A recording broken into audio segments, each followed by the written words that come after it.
This is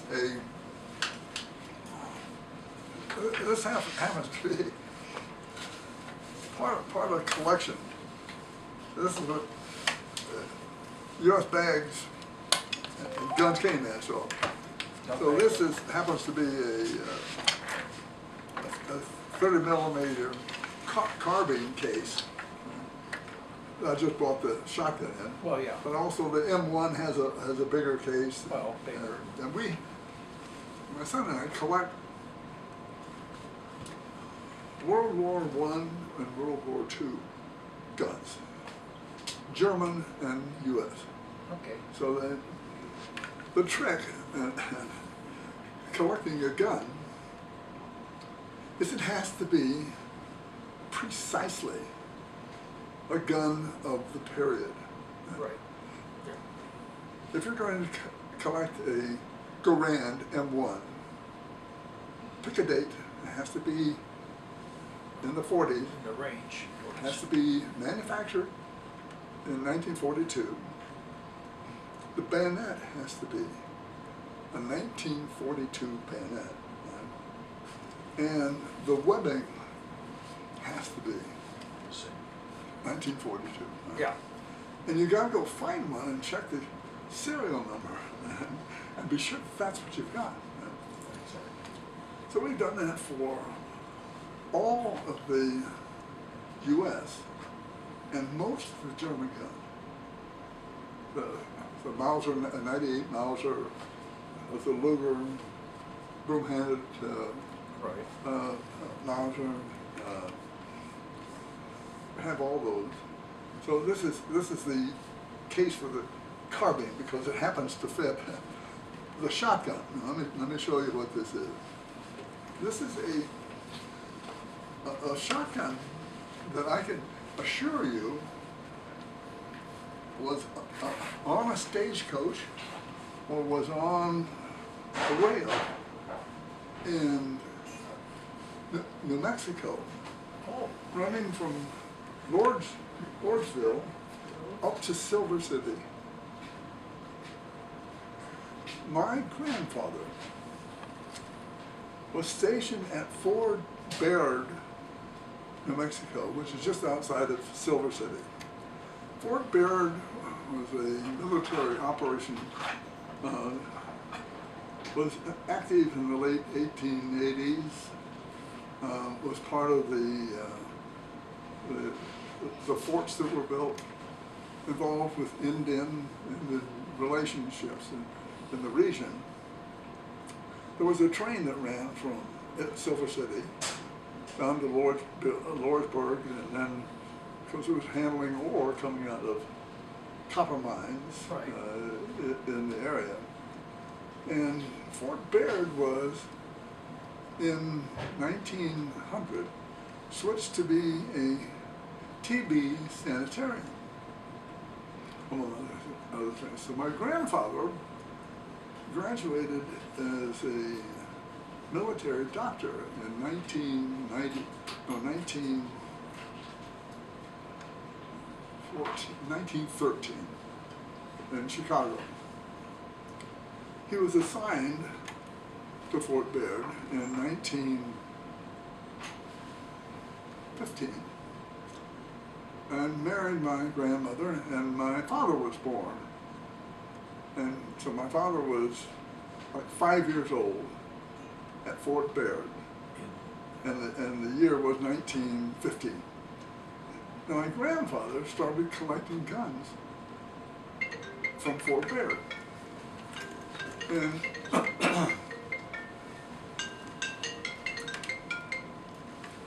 tell you about that. So he collected a number of guns that I still have. Principals were the Winchesters. I have a Winchester model 86, 4570 Buffalo gun. Was manufactured in 1890, thereabouts. Also have a Winchester Model 92, which is the shorter carbine.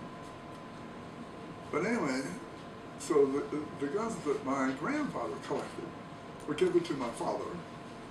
My father gave them to me. One of them was a stagecoach shotgun. It was either a stagecoach in New Mexico in the 1880s and 90s, or it was part of the train. I don't know where it came from, but I know that it was part of a gun that was being stored at Fort Baird, New Mexico. And my grandfather acquired this and kept it. My grandfather was killed at Fort Baird by struck by lightning in a monsoon in July 16th of 1915 as a captain in the U.S. Army as a medical doctor. My father and grandmother had moved because he was getting reassigned to the Philippines, and so he was packing things up. And the gun was sent to where she was and my father in Indiana while he was preparing to leave for the Philippines. And in a trip from Silver City, in a open Ford Phaeton, Yeah. with the base commander driving from Silver City to Fort Baird, a monsoon came on, and he was struck with the emblem on the hat. Okay. And I didn't think things like this would happen. Right. And the charge went through his body. He came out of his ring on the steering wheel, and he crashed the car into a premium just short of the base's entry at Fort Baird. My father tells the story about the Indians that were in and around Fort Baird, even in 1915, when he was 5 years old. He'd run away. The Indians would find him and bring him back to what my father was saying. So they were caring for Indians in that period. So this is the gun that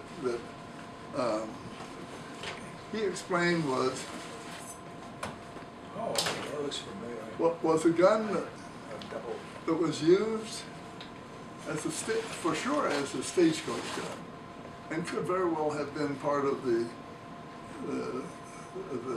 train connection between the silver mines and copper mines in Silver City to Lawrenceburg. This is it doesn't have a manufacturer, but if you look on it, it says, right here, it says machine made. Of course, right? Oh, yeah. And over here it has the name of the company that made it, and I've never heard of the company. There's no serial number on this. But this happens to be a 10 gauge. It still works. And I recently watched the movie Magnificent Seven, Yeah. which came out in 1964, something like that. Steve McQueen was in the Magnificent Seven. Right. Steve McQueen carried one of these, right? Okay. It wasn't this gun, Well, no, but it was a double barrel, 10 gauge, twin hammer with twin triggers. So this is an authentic stagecoach gun that I'd like to give Wow. I'd like to give to you This guys, is cool. you guys, to find a place for. Down here, then it goes. And by the way, Yeah, double hammer.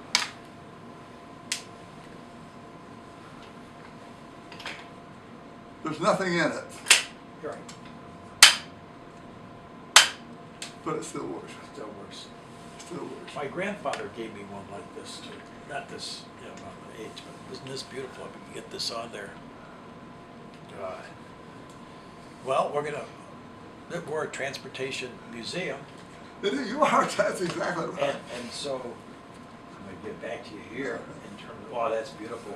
And we could put that on, a little bit of history on it, that this was, Yeah. that's why we try to also keep you on. The only thing I ask is Tell me, you got it. that it stays with you, Yeah. right? It stays somewhere with Tucson, right? Oh, yeah. No, And that's not the secure same. it so it doesn't leave inadvertently with somebody that shouldn't have it, right? Exactly. All right? Because people like things like that. Yeah. So, tend it carefully.